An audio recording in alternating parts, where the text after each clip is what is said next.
할렐루야. 오늘 우리에게 주시는 하나님의 말씀은 열왕기하 4장 1절에서 7절입니다. 말씀을 봉독하겠습니다. 선지자의 제자들의 아내 중의 한 여인이 엘리사에게 부르짖어 이르되 당신의 종 나의 남편이 이미 죽었는데 당신의 종이 여호와를 경외한 줄은 당신이 아시는 바니이다. 이제 비춘 사람이 와서 나의 두 아이를 데려가 그의 종을 삼고자 하나이다 하니 엘리사가 그에게 이르되 내가 너를 위하여 어떻게 하랴? 내 집에 무엇이 있는지 내게 말하라. 그가 이르되 계집종의 집에 기름 한 그릇 외에는 아무것도 없나이다 하니 이르되 너는 밖에 나가서 모든 이웃에게 그릇을 빌리라. 빈 그릇을 빌리되 조금 빌리지 말고 너는 내 두 아들과 함께 들어가서 문을 닫고 그 모든 그릇에 기름을 부어서 차는 대로 옮겨 놓으라 하니라. 여인이 물러가서 그의 두 아들과 함께 문을 닫은 후에 그들은 그릇을 그에게로 가져오고 그는 부었더니 그릇에 다 찬지라. 여인이 아들에게 이르되 또 그릇을 내게로 가져오라 하니 아들이 이르되 다른 그릇이 없나이다 하니 기름이 곧 그쳤더라. 그 여인이 하나님의 사람에게 나아가서 말하니 그가 이르되 너는 가서 기름을 팔아 빚을 갚고 남은 것으로 너와 내 두 아들이 생활하라 하였더라. 아멘. 잠시 기도하겠습니다. 오늘도 살아서 역사하시며 우리의 모든 인생의 여정을 인도해 가시는 아버지 하나님, 하나님의 은혜와 사랑을 감사드립니다. 오늘도 사랑하는 동경드림교회 가족들이 하나님 말씀 앞에 고개를 조아리고 그 말씀을 경청하며 묵상하고자 합니다. 하나님의 말씀이 살아서 역사하는 귀한 시간이 되게 하여 주시옵소서. 우리가 피차 하나님의 말씀 속에 은혜를 입게 하시고 이 말씀을 통하여 지혜를 깨달으며 하나님의 마음을 우리 안에 가질 수 있도록 인도하여 주시옵소서. 복된 시간이 되게 하실 줄 믿습니다. 감사드리며 예수님의 이름으로 기도했습니다. 아멘.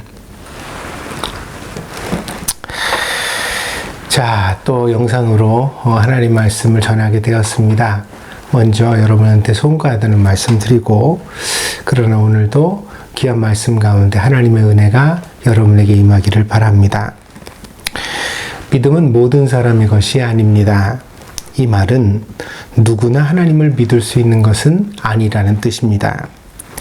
때문에 내가 아끼고 사랑하는 사람에게 참된 믿음을 전하고 싶어도 그 사람이 의심하고 끝까지 받아들이지 않으면 우리는 사실 어쩔 도리가 없습니다.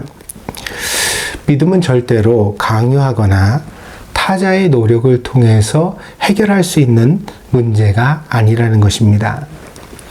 그래서 우리가 누군가에게 믿음을 전할 때에는 오직 사랑하고 기다려주는 수밖에 다른 수가 없습니다. 이것이 믿음의 속성입니다. 그러므로 우리가 절대로 조급한 마음을 가져서는 안 되겠습니다. 항상 우리 주변에 사랑하는 사람들을 믿음으로 인도하고자 할 때에는 늘 큰 희생을 각오하고 오래 기다리는 법을 배우려고 노력해 가야 하겠습니다. 오늘 본문은 아주 복잡한 관계를 나열하는 것으로 시작됩니다. 오늘 본문의 주인공을 어떻게 소개를 하고 있느냐면 선지자의 제자들의 아내들 중의 한 여자라고 소개합니다. 이것이 오늘 본문이 우리에게 이렇게 보여주고자 하는 특별한 사연의 주인공입니다. 당대에는 선지자가 엘리사만 있었던 것은 아닙니다. 그러나 본문에서 여인이 엘리사에게 와서 부르짖었다는 것을 보면 아마도 이 본문에 나오는 여자의 남편은 엘리사의 제자였을 것이라고 추측할 수 있습니다. 그런데 이 엘리사에게는 이런 제자가 적지 않게 제법 많이 있었다는 것을 오늘 본문의 이 표현을 통해서 우리가 또 알 수 있습니다. 그 많은 엘리사의 제자 중에서 누군가가 어떤 한 사람이 그만 일찍 세상을 떠나고 말았습니다. 죽음은 언제나 의외의 불행입니다. 사람은 누구나 태어나고 죽는다는 것을 모두 알고 있지만 그럼에도 불구하고 우리 중 누구도 죽음을 자연스럽게 받아들이지 못합니다.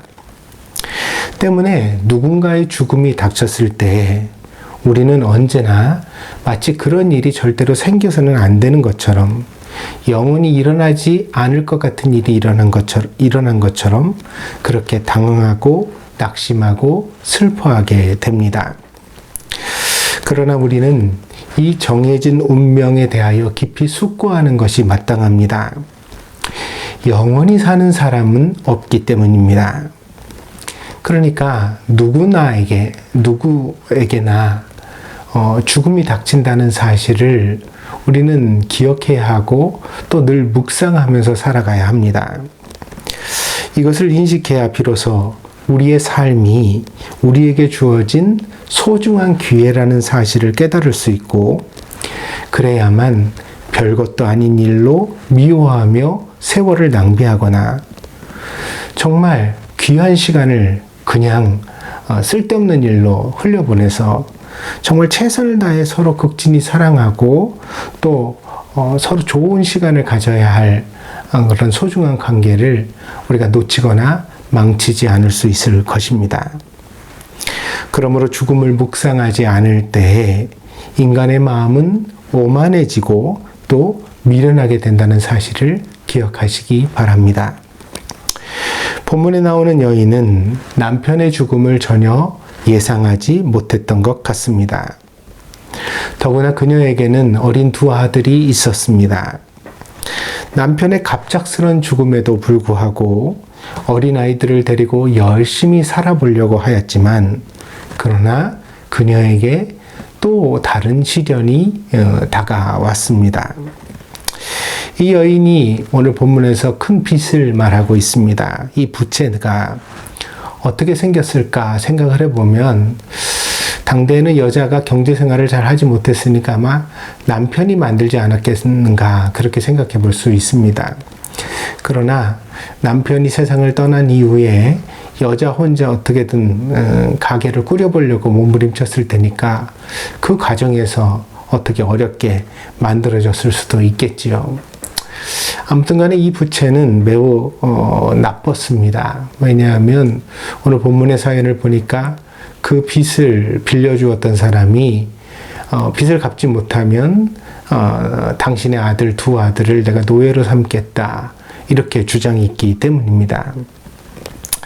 그런데 이제 이렇게 그 가난한 자가 빚을 지고 그 대가로 인하여 노예가 되는 일은 당대에는 흔한 일이었습니다. 오늘날에는 이게 어떻게 감히 말이 되는가, 이게 사람 사는 세상에 있어서 있을 일인가 이렇게 우리가 볼 수도 있겠지만 당시에 가난한 사람들이 빚을 빌릴 때에는 언제나 자기 신체와 노동력을 담보로 잡혔거든요.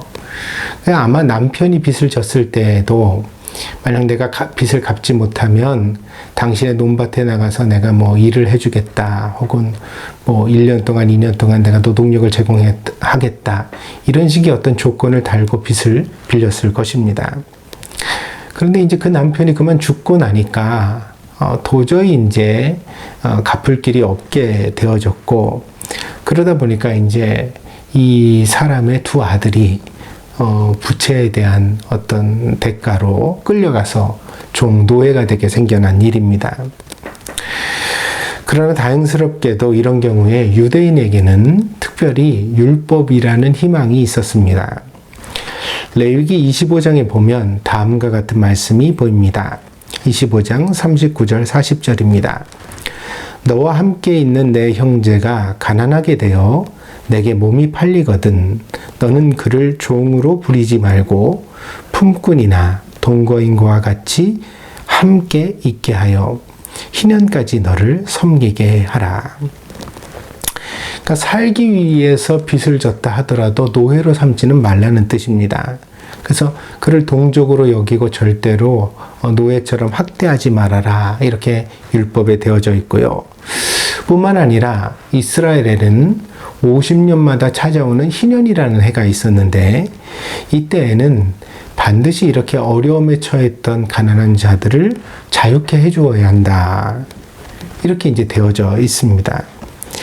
그래서 그 잃어버린 존엄과 그 권리를 회복할 수 있도록 율법이 명령하고 있었습니다. 근데 이제 문제는 이런 신앙적 율법이 늘 이익 앞에서는 왜소하게 변질될 때가 많다는 것입니다. 사람들은 욕심 앞에서 신앙을 외면하거나 배신할 때가 늘 많았습니다. 다른 율법은 철저하게 지키는 사람들도 금전과 관계되거나 자기 이익에 반하는 율법은 지키는 것을 꺼려하거나 혹은 슬쩍 모르는 척하며 외면할 때가 많았다는 것입니다. 힘 있는 사람들이 이렇게 율법을 외면하면 가난하고 힘없는 사람들이 권리를 찾을 수 있는 길은 사실 없죠. 뭘 주장하기도 힘들고 빚은 진 거니까 약속은 한 거니까. 그런 형편 가운데서 이제 그 선지자 제자의 아이들은 노예로 끌려갈 수밖에 없는 당대의 상황 속에 놓여져 있었다는 것입니다. 1절에서 부르짖어라는 표현은 간절한 어머니의 호소를 떠올리게 합니다. 그녀는 차마 자기 아이들을 노예로 보낼 수가 없었습니다. 그녀가 할 수 있는 마지막 노력이 바로 선지자 엘리사를 찾아 부르짖어 호소하는 것뿐이었다는 사실은 그녀의 처지가 정말 막막하고 절망적이었다는 것을 우리에게 말해주고 있습니다. 그리고 또한 그녀가 하는 말 속에는 원망과 절망이 풍겨납니다. 오늘 본문에서 이 여자가 이렇게 말합니다. 당신의 종 나의 남편이 이미 죽었는데 당신의 종이 여호와를 경외한 줄은 당신이 아시는 바니이다. 이제 비춘 사람이 와서 나의 두 아이를 데려가 그의 종을 삼고자 하나이다. 여러분은 이 여인의 말에서 무엇을 느낄 수 있습니까? 첫째로 원망이 드러납니다. 그녀는 엘리사에게 호소하면서 남편을 당신의 종이라고 말했습니다. 또한 여호와 하나님을 경외한 것도 뭐라고 이제 표현을 했냐면 내 남편이 여호와 하나님을 경외한 것을 당신도 아십니다. 이렇게 말하고 있습니다. 선지자 엘리사가 자기 제자를 종처럼 노예처럼 여겼을 리 없습니다. 그러나 그 상대방을 높여 존경을 표하기 위하여 스스로 자신을 누구누구의 종이라고 표현하는 것은 당대에 흔히 쓰이는 겸양의 표현이었습니다. 그러니까 이 제자는 극도로 엘리사를 존경했던 것입니다. 그리고 존경을 알았기 때문에 이 여자가 자기 남편이 늘 했던 말을 떠올리면서 당신의 종이라고, 엘리사의 종이라고 자기 남편을 표현했던 것입니다. 또한 이 여자의 남편은 마지막 순간까지도 하나님을 경외했던 사람이었습니다. 그것은 그녀도 알고 있었고, 또한 본문에서 이 여자가 아주 당돌하게 엘리사에게 말을 하는데 당신도 아시는 바니이다 이렇게 표현하거든요. 그러니까 엘리사도 그것을 알고 있을 만큼 이 남편의 하나님을 향한 신앙이 아주 훌륭했다는 것을 우리가 이 여자의 말을 통하여 생각할 수 있습니다. 그러나 여기 무엇이 빠져 있습니까? 그녀와 엘리사의 관계도 그녀와 하나님 사이의 신앙도 전부 빠져 있습니다. 그러니까 그녀의 남편은 극진히 자기의 스승인 엘리사를 존경하고 사랑했는데 그러면 이 여자는 엘리사와 어떤 관계인가? 없습니다. 그게 생략되어 있습니다. 그러니까 내 남편이 당신의 종이다 이렇게 표현하잖아요. 그러니까 내가 당신을 의지한다거나 내가 당신을 신뢰한다고 절대로 말하지 않습니다. 그 다음에 하나님에 대하여도 뭐라고 말하냐면 내 남편이 하나님을 경외한 것을 당신도 아십니다. 근데 중요한 건 지금 죽은 사람이 신앙이 아니잖아요. 뭐가 중요하죠? 현실에서는 산 사람의 신앙이 중요하죠. 그럼 지금 이 여자는 하나님을 경외하고 있는가? 그 대답을 회피하고 있습니다. 그녀는 과연 엘리사를 신뢰해서 찾아왔을까요? 그녀는 과연 아직도 하나님을 경외하고 있었을까요? 인생의 불행 앞에서 사람들은 흔히 패닉에 빠집니다. 패닉이라는 말은 무엇을 어떻게 해야 할지를 알지 못한다는 혼돈의 상태를 의미합니다. 갑자기 남편이 죽고 생명 같은 자기 아이들이 노예로 끌려가게 된 상황 속에서 이 여인이 느꼈을 분노, 원망, 슬픔을 과연 무엇에 비교할 수 있을까요? 이런 상황에서 누구를 존경하고 또 올바른 신앙생활을 말한다는 것은 인간으로서 참 쉽지 않은 일입니다. 불행에 빠진 사람에게 필요한 것은 설교가 아닙니다. 도움과 이해입니다. 우리 모두 이 점을 잊지 않았으면 좋겠습니다. 자꾸만 남의 불행에 대하여 설교를 하려고 하고 예의 바른 태도를 강요하는 분들이 있는데 아무리 당신이 슬퍼도 아무리 당신이 힘들어도 그렇게 말하면 안 되지, 그런 식으로 생각하면 안 되지, 조금 하나님을 원망하는 태도를 비친다거나 혹은 목사에게 무례하게 했다고 그래서 그런 식의 이제 이야기를 옆에서 훈수 두시는 분들이 있는데, 이런 분들의 예의는 그 불행에 처한 사람에게는 또 다른 폭력일 수도 있다는 사실을 우리가 좀 한번 생각해 봤으면 좋겠습니다.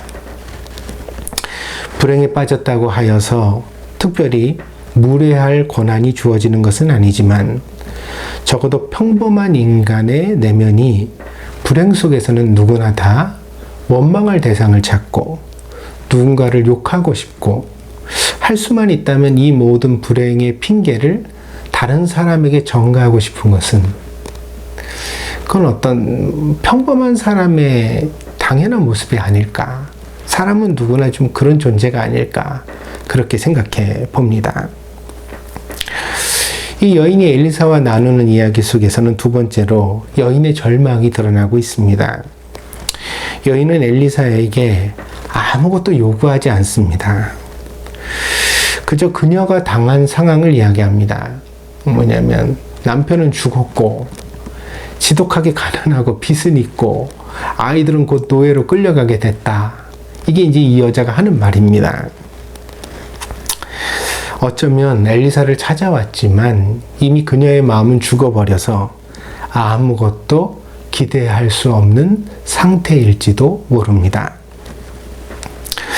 우리는 흔히 하나님을 선한 분이라고 말합니다. 그러나 그것은 우리에게 아무런 불행이 닥치지 않았을 때 할 수 있는 말입니다. 내가 사랑하는 사람이 갑자기 죽었을 때, 나의 아이들이 노예로 끌려가게 되었을 때, 그런 때에도 과연 우리는 하나님은 선하시다라고 말할 수 있을까요? 그런 훌륭한 신앙이 세상에 아주 없는 것은 아닙니다. 욥은 혹독한 시련 속에서도 하나님을 찬양했습니다. 다윗은 고난을 당할수록 더욱 하나님의 선하심을 의심하지 않고 믿으려 노력했습니다. 예수님은 십자가에 달려 억울한 사형을 당하는 순간까지 선하신 하나님의 손에 자기의 모든 것을 맡기셨습니다. 그러나 이런 분들의 신앙은 오히려 극히 특별한 경우입니다. 우리 대부분의 사람들은 불행 속에서 가장 먼저 하나님을 원망하게 됩니다. 하나님 도대체 왜 나에게 이러십니까? 하나님이 선하시다고요? 그렇다면 나에게 일어난 이 불행은 도대체 뭐라는 말입니까? 제가 여러분들에게 고백드린 적이 있지요. 저희 어머니에게 갑자기 이제 그 중환암이 왔다는 사실을 병원에서 통보받고 나서 저 혼자 통곡을 하면서 하나님 도대체 나한테 왜 이러세요? 그러면서 제가 울부짖었었다고요. 그 순간에는 하나님은 선하십니다. 저는 흔히 설교 시간에도 제가 많이 언급하지만 하나님의 시간이 가장 적당합니다. 하나님의 답이 가장 옳으십니다. 이게 이제 제 신앙 고백이거든요. 제 인생 속에서.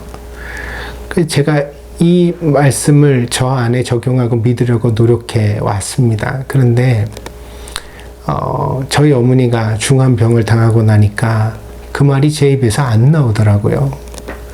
그러니까 저는 적어도 욥 같은 신앙은, 다윗 같은 신앙은, 예수님 같은 신앙은 가지지 못한 부끄러운 그런 목사였던 것이죠.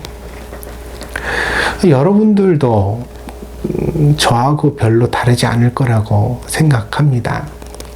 우리가 그런 불행을 만나고도 하나님을 선하시다고 인정하는 것은 정말 어려운 일입니다. 믿음의 사람들에게 당장의 불행도 선한 것으로 결국 변하게 될 것이고 결국에는 모든 것이 합력하여 선을 이루게 될 것이라는 그런 말씀이 성경에 나오지요. 그건 분명히 하나님의 말씀입니다. 그리고 저는 이 말씀을 믿습니다. 그러나 불행 속에서 이 말씀을 나의 것으로 받아들이기까지는 정말 힘든 과정이 우리 안에 필요하다는 것입니다. 정말 하나님의 말씀을 믿으려고 노력하고 붙들려고 노력하고 수많은 밤을 잠들지 못하면서 몸부림친 이후에야 우리가 어렵게 그래도 하나님은 옳으십니다 이렇게 이제 고백을 할 수 있는 거지. 사실 불행에 빠진 누구도 그렇게 쉽게 하나님을 향하여 이렇게 우리가 선하다고 그렇게 찬양을 드릴 수 있는 사람은 그리 많지 않다는 것입니다. 그래서 우리가 믿음을 얻는다는 과정은 늘 힘든 시간들을 거치게 된다는 사실을 우리가 잊지 말아야 되겠습니다. 본문의 여인은 남편이 그토록 경외하던 하나님을 감히 나의 하나님이라고 고백할 수가 없었습니다. 그녀는 자신의 처지가 너무 불우했고 하나님이 섭섭했으며 자신의 아이들이 앞으로 당할 일 때문에 너무 불쌍해서 잠을 이루지 못하는 어머니였습니다. 그러니까 이 여자의 정신세계가 마음이 너무 황폐했기 때문에 그러니까 신앙도 은혜도 이런 것을 말할 만한 여유가 결코 없었다는 것입니다.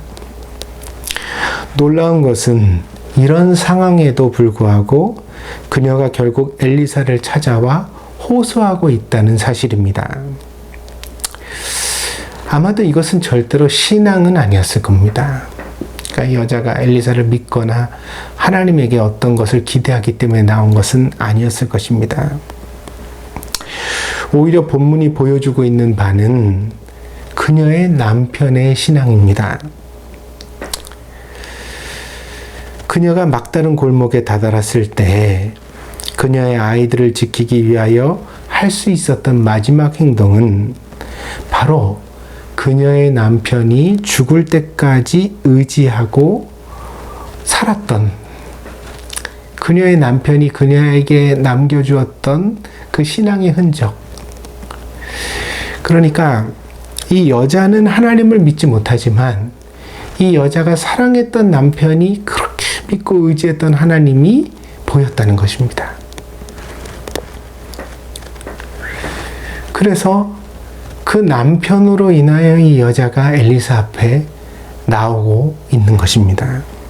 히브리서 11장 4절입니다. 믿음으로 아벨은 가인보다 더 나은 제사를 하나님께 드림으로 의로운 자라 하시는 증거를 얻었으니 하나님이 그 예물에 대하여 증언하심이라. 그가 죽었으나 그 믿음으로써 지금도 말하느니라. 아벨은 가장 먼저 세상에서 가장 먼저 죽음을 맛본 사람이었습니다. 그러니까 아담이 죄를 지었지만 사실 제일 먼저 죽은 사람은 아벨이었잖아요. 그러나 그는 살았을 때 믿음으로 하나님 앞에 제사를 드렸던 사람이었습니다. 그가 믿음으로 하나님 앞에 제사를 드렸기 때문에 어떤 일이 일어났습니까?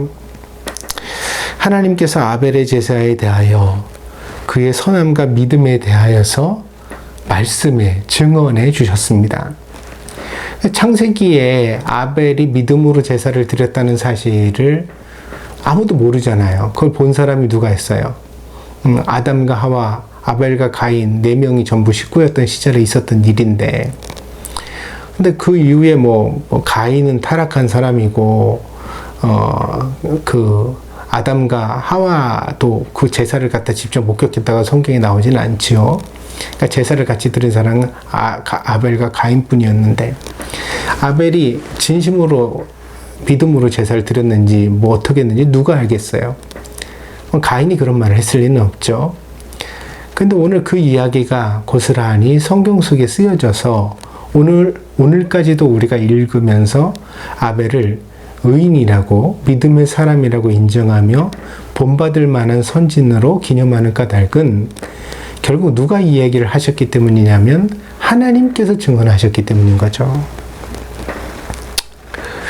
그래서 아벨보다 훨씬 오래 살았던 사람들은 자취도 없이 세상에서 사라졌지만 아벨은 비록 육신의 생명으로는 가장 짧은 그런 삶을 살았던 사람이었지만, 그러나 그 믿음을 통해서 오늘날까지도 많은 사람들에게 믿음이란 도대체 무엇인가에 대하여 교훈을 주고 있는 인물로 남아있다는 것입니다.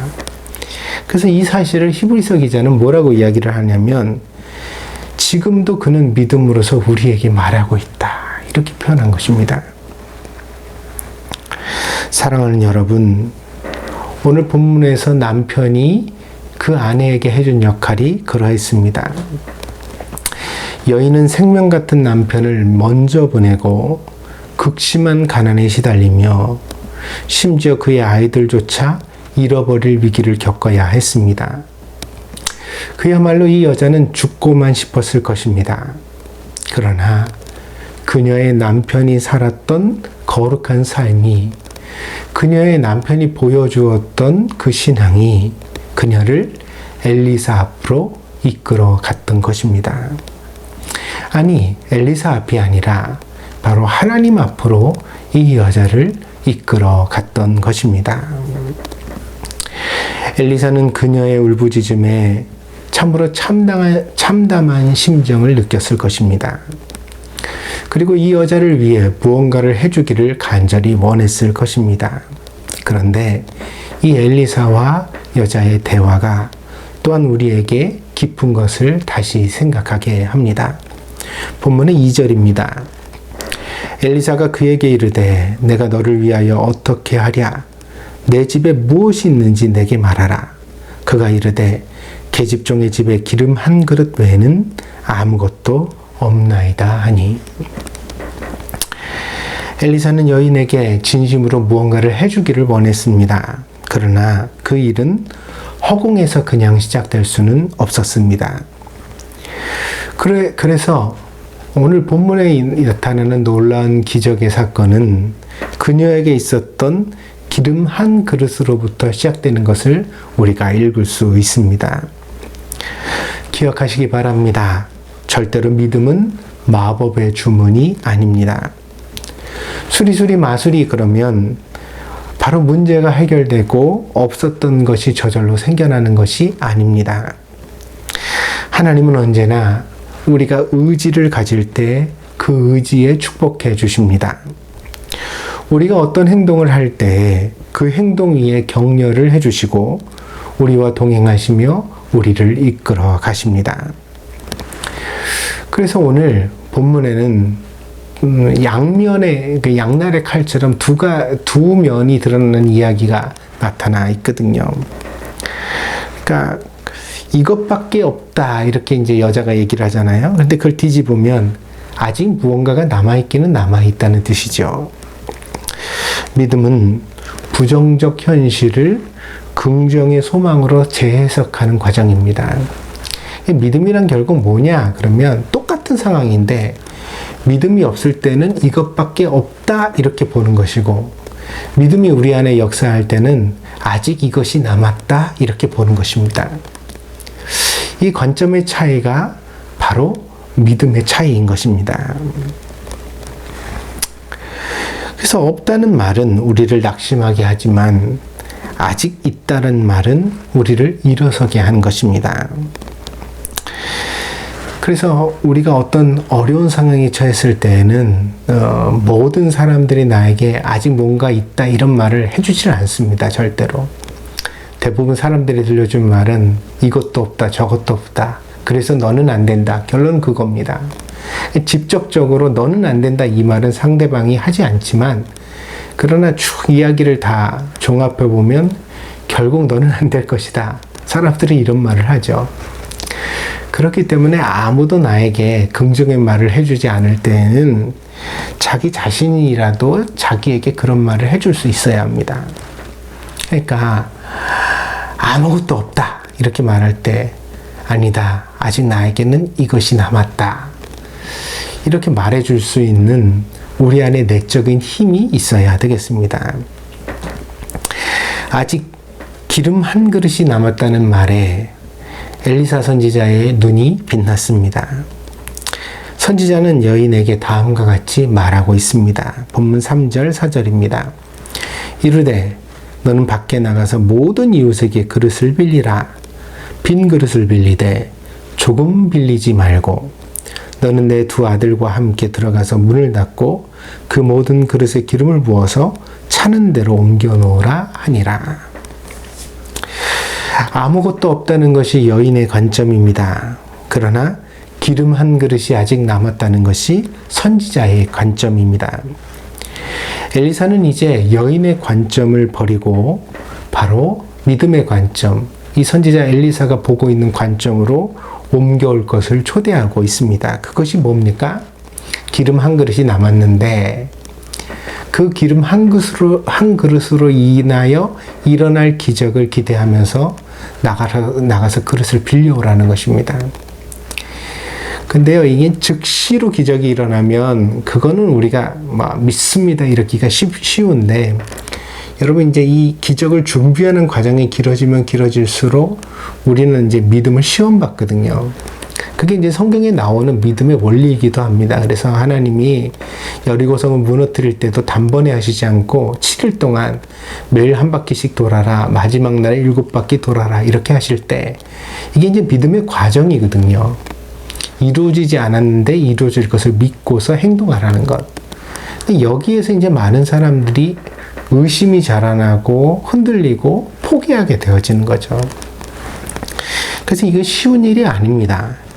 근데 이제 이 일을 이 여자에게도 요구하고 있는 거죠. 너와 네 아이들이 동네에 나가서 사람들에게 그릇을 빌려와라. 어떻게, 무엇을 기대하면서 나중에 이제 한 병밖에 안 남은 한 그릇밖에 안 남은 기름을 갖다 부으면 거기 가득 찰 것을 기대하면서 나가서 그릇을 빌려와라. 이게 무슨 바보 같은 짓이에요. 여러분 이거 믿을 수 있어요? 아니 너무 가난해서 지금 아이들이 노예로 팔려가게 된 상황인데, 근데 다른 집에 가서 빈 그릇을 빌려오라고요. 그럼 그 그릇이 자기 집에 그 조그맣게 한 그릇밖에 안 남은 그 그릇에 담겨있는 약간의 기름에서 계속 우러나가지고 그 나머지 그릇을 다 채우게 될 거라고요. 여러분 이거 믿을 수 있어요?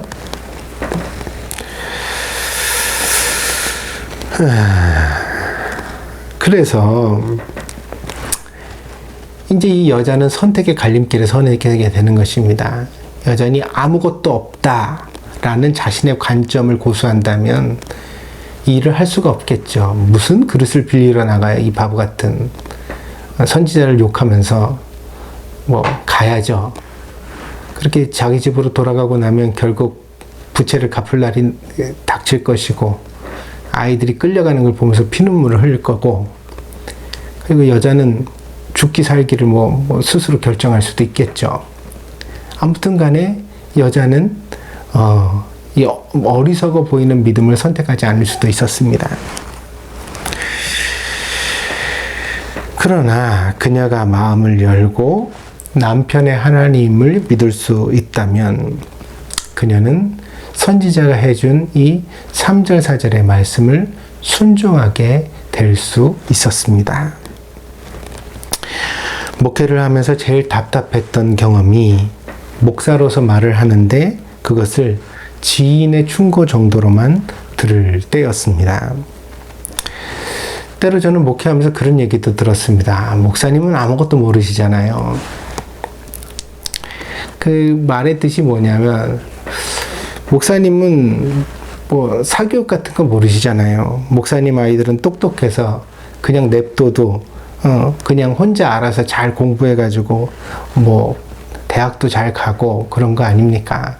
목사님은 얼마나 치열하게 부모들이 애 뒷바라지 해야 되는지 사교육을 시켜야 되는지 뭐 그런 거 목사님 모르시잖아요. 목사님 회사 생활 아세요? 회사 다녀본 적 없잖아요. 회사 생활이 얼마나 고되고 힘든지, 회사에서 얼마나 안 입고 더러운 일이 많은지, 회사원이 가지는 고뇌, 이런 거 목사님 모르시잖아요. 목사님이 주식 투자를 아세요? 목사님이 부동산 매매에 대해서 아세요? 집을 사고 팔고 이런 일? 그럼 모르시잖아요. 다 맞는 말입니다. 세상을 살아가는 현실에 대하여는 저는 사실 한 발자국 비껴서 살아온 사람입니다. 그래서 제가 여러분보다 더 지혜롭지 못하고 더 잘 알지 못한다는 사실도 인정합니다. 그러나 목사는 믿음과 신앙에 대하여 늘 생각하며 살아온 사람입니다. 때문에 가끔은 하나님께서 목사의 입을 빌려 여러분에게 말씀하실 수 있는 것입니다. 그런데 하나님께서 여러분에게 말씀하실 때에도 여전히 여러분이 그 이야기를 사람의 이야기로만 듣고 아무것도 모르는 소리 하지 말아라. 그게 말이 되냐? 아니, 지금 애들이 노예로 끌려가게 됐는데 한 명밖에 안 남은 그 그릇에 기름이 늘어날 것을 믿고서 동네 나가서 빈 그릇을 빌려오라고? 말이 되냐? 그렇게 자기의 생각을 고집하고 자기의 방식을 고집하고 자신의 선택을 바꾸려고 하지 않는다는 것은 결국에는 오늘 본문과 같은 기적을, 축복을 경험하지 못하는 인생을 스스로 걸어가게 되는 것이거든요. 정말 안타깝지만 이런 경우에 어떻게 다른 도리가 없습니다. 자기 생겨먹은 대로 사는 거죠. 그러나 제발 안 그랬으면 좋겠습니다. 믿음에는 소망이 있으니까, 믿음에는 길이 있으니까 제발 좀 귀를 기울이고 신중하게 듣고 여러분이 살 길을 하나님 안에서 찾았으면 좋겠습니다. 앞에서 그런 말씀을 드렸습니다. 믿음은 모든 사람의 것이 아니라고요. 스스로 받아들이고 믿으려고 하지 않으면 아무도 그것을 강제할 수 없다고 말씀을 드렸습니다. 오늘 본문을 빌어 말씀을 드린다면 이 말도 안 되는 엘리사의 제안을 거절할 자유가 여전히 이 여자에게 있었다는 사실입니다. 그러나 다행스럽게도 이 일의 불행 속에 놓인 이 여자는 독한 마음을 품지는 않았습니다. 그녀는 엘리사의 말에 순종했습니다. 또한 하나님의 말씀에 순종했습니다. 자신뿐 아니라 두 아이들을 통솔하여 선지자가 말한 방식을 그대로 따라 했습니다. 5절 6절입니다. 여인이 물러가서 그의 두 아들과 함께 문을 닫은 후에 그들은 그릇을 그에게로 가져오고 그는 부었더니 그릇에 다 찬지라. 여인이 아들에게 이르되 또 그릇을 내게로 가져오라 하니 아들이 이르되 다른 그릇이 없나이다 하니 기름이 곧 그쳤더라. 하나님은 과연 하나님이십니다. 거침이 없고 지나침도 없으십니다. 모아들인 그릇만큼 기름이 가득 찼습니다.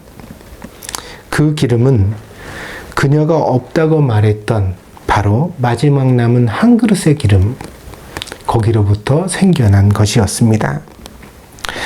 당시의 기름은 화폐를 대신할 만큼 귀한 것이었기에 그녀는 이 사건으로 큰 그런 어떤 부유함을 얻게 되었습니다.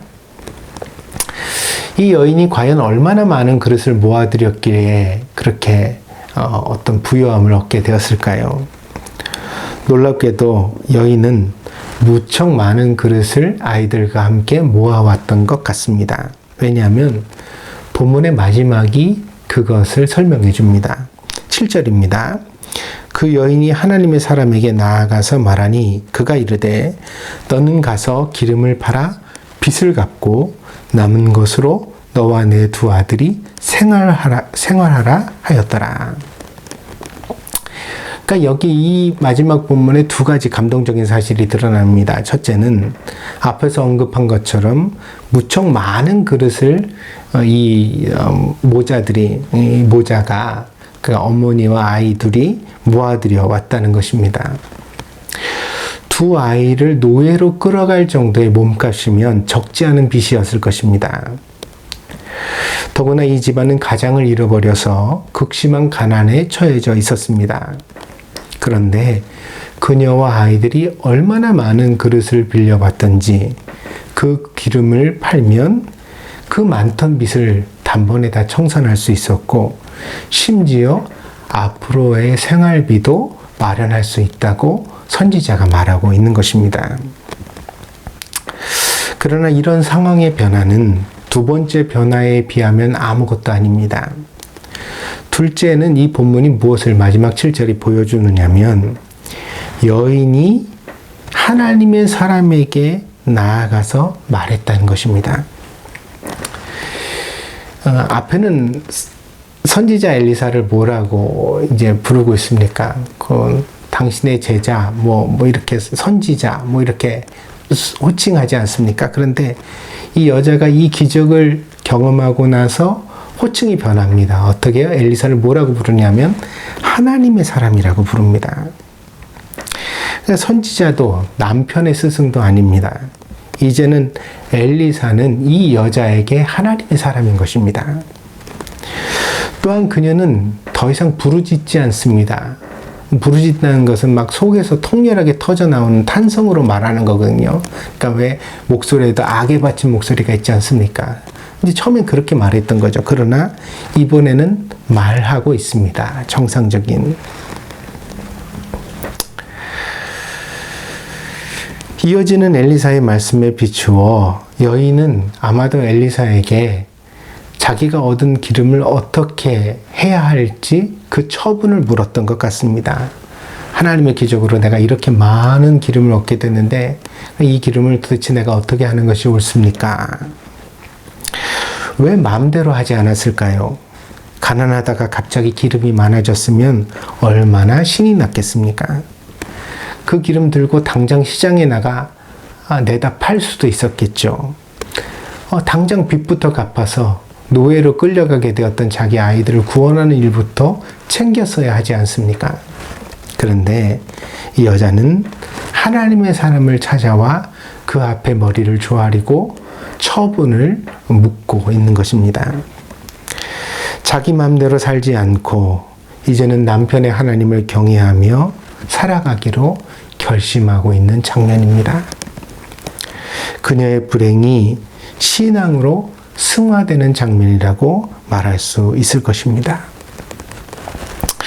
저는 아브라함의 하나님, 이삭의 하나님, 야곱의 하나님이라는 말씀을 참 좋아합니다. 모두가 신앙의 위인이고 각자가 훌륭한 삶을 살았지만 그러나 그 삶의 양태는 각기 다 달랐습니다. 아브라함은 100세가 될 때까지 자식이 없었죠. 그래서 자식을 한 명만 낳아도 좋겠다라고 기도를 했을 것입니다. 근데 이제 이삭은 한 번에 쌍둥이가 태어나잖아요. 그 에서와 야곱이라는 쌍둥이가 태어나죠. 자식이 한꺼번에 둘이나 생겼으니 얼마나 큰 축복이고 좋겠습니까? 근데 이 둘이 싸워요. 자식 하나만 있었으면 좋겠다라는 아버지의 문제와 자식이 태어나 둘이 서로 싸우는 것을 보면서 겪었을 이삭의 문제는 다른 거죠. 그러다가 또 야곱이 이제 이제 이삭이 이제 야곱을 낳게 되는데 야곱이 이제 자식을 낳게 되는데 야곱은 12아들을 낳았잖아요. 자식이 많아서 위세를 떨쳤습니다. 자식이 12이나 되다 보니까 뭐 부대죠, 부대. 그죠? 그러다 보니까 맨몸으로 집을 떠났다가 자식을 12이나 거느리고 그렇게 돌아올 때 야곱은 스스로도 흥분돼 있었고 위세당당했죠. 근데 또 이렇게 12명의 아들이 있다 보니까요, 어때요?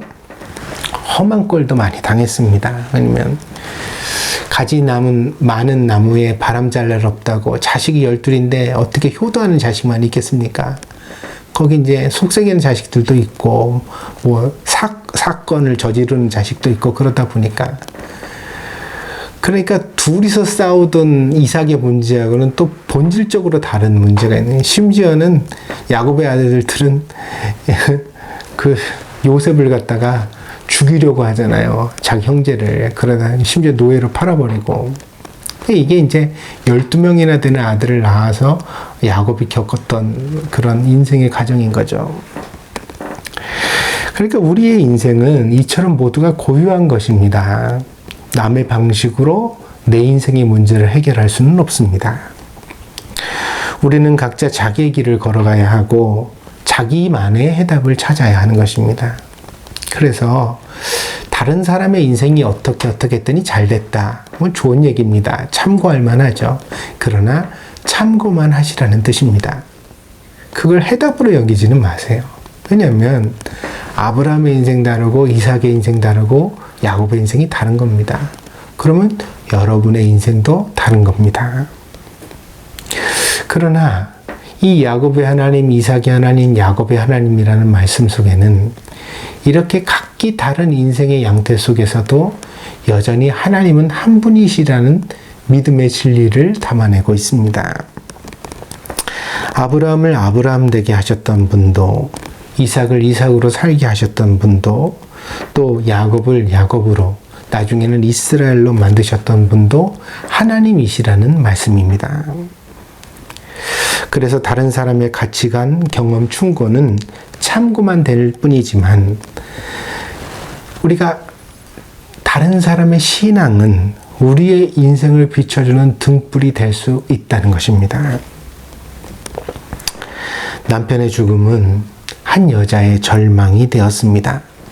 그러나 그 남편의 신앙은 이 여자의 절망을 이겨내는 등대가 되어 주었습니다. 남편의 하나님이 아내의 하나님이 되고 아내의 하나님이 다시 자식들의 하나님이 되는 것을 오늘 본문이 우리에게 말해주고 있는 것입니다. 사랑하는 여러분, 제발 여러분의 신앙을 가벼이 여기지 마십시오.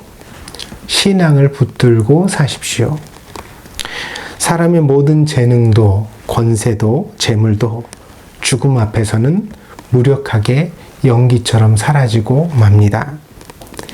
마치 비누 거품이 꺼지는 것처럼 사람이 세상에 아무것도 남기지 못할 수도 있습니다. 그러나 신앙은 다릅니다. 신앙은 우리 자신의 인생을 인도할 뿐만 아니라 우리가 사랑하는 사람들을 지켜주고 인도해 갈 수 있는 유일한 것입니다. 그러므로 이 하나님의 은총을 함께 사모하는 저와 여러분이 되어지기를 바랍니다. 그래서 오늘 말씀드리고 싶은 것은 우리가 신앙생활하는 것을 귀히 여깁시다. 그리고 정말 각자 주어진 인생의 양태 속에서 여러분의 고민이 있고 저의 고민이 있지 않겠어요? 각기 다르겠죠. 그러나 그 고민 속에서 우리가 늘 하나님을 붙들려고 노력해 봅시다. 그러면 우리 인생에서 반드시 이 믿음이 우리를 구원하는 날을 보게 될 것입니다. 오늘 본문에 나오는 이 기적의 사건들이, 이 은혜가 저와 여러분의 인생에도 반드시 나타날 것을 저는 믿습니다. 여러분도 믿으시기를 바랍니다. 기도하겠습니다. 복되신 하나님, 은혜와 사랑을 감사드립니다. 힘든 날이 없는 인생이 어디 있겠습니까? 그러나 그 힘든 날에도 하나님은 나의 하나님이 되어주신다는 사실을 오늘 우리가 믿고 의지하게 하여 주옵소서. 그리하여서 우리가 붙든 이 믿음이 우리 자신의 인생을 구원할 뿐 아니라 우리가 가장 사랑하는 사람들을 붙들어주고 구원할 수 있는 능력이 되게 하여 주시옵소서. 사랑하는 동경드림교회 성도들, 때로는 시련도 겪고 고난도 당하고 역경 속에 놓일 때도 있는 줄 압니다. 그런 날에 사람의 말은 결코 위로가 되지 않겠지만, 그러나 하나님은 위로가 되실 수 있습니다. 주님, 그 따뜻한 손을 내밀어 주시고 붙잡아 주시고 연약해질 때에도 위로하여 주시옵소서. 그리하여 오늘 본문에 나온 이 선지자 제자의 아내가 아이들과 함께 다시 힘을 얻었던 것처럼 사랑하는 성도들의 삶에도 그런 하나님의 은총이 임하게 하여 주시옵소서. 감사를 드리며 예수님의 이름으로 기도하였습니다. 아멘. 감사합니다. 오늘 강권은 우리 유인한 집사님, 장소 집사님이 해주실 것입니다. 여러분 모두 잘 지내시다가 곧 뵙도록 하겠습니다. 감사합니다.